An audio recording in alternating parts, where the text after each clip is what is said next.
Hey, Dan Passarelli here. Today I want to talk about something really super important to investors who use options, especially covered calls and cash secured puts. In this case, cash secured puts, and that is rolling and management techniques. Now, some of the rolling that takes place with covered calls and cash secured puts is pretty simple and straightforward. Hey, it goes through your strike, roll up, or whatever. But some of it can be a really great opportunity to really work some magic and kind of double dip on the opportunities provided by them.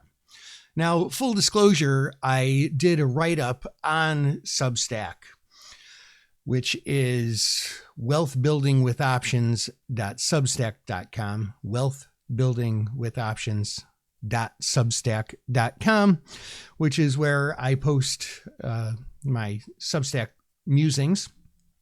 So there's a whole write-up on this as well, but I wanted to explain this in a video too.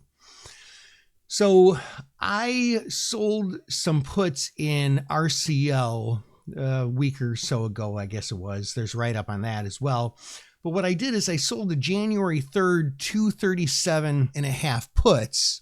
I sold those, I collected a premium, and here we are pretty far below them. My objective was to get assigned on those puts. Now, you might think, hey, Dan, those puts are in the money, so your objective is to get assigned. There's nothing to do, right?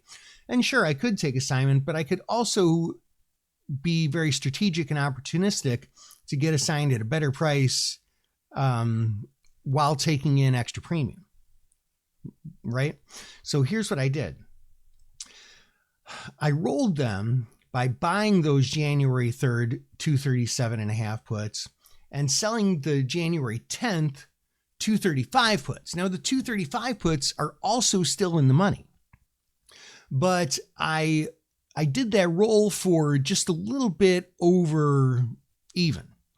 I paid 35 cents for that roll, which is nothing on a $232 stock. So that means that now I have a lower strike. It's 1 week out, but I have a lower strike. So if I get assigned, I'm buying RCL back $2.50 lower, but I also still have that premium from last time, just minus the 35-cent debit that I paid for it today. So that ended up being a really super strategic roll. I actually did this in another stock today as well, Sprouts Fresh Market, which is also in that same write-up that's in the subscribers section. So check it out. If you are not following us on Substack, just go to substack.com and you can search Wealth Building with Options, or just go straight to wealthbuildingwithoptions.substack.com. Hope that helps. This is Dan Passarelli, Trade Smart.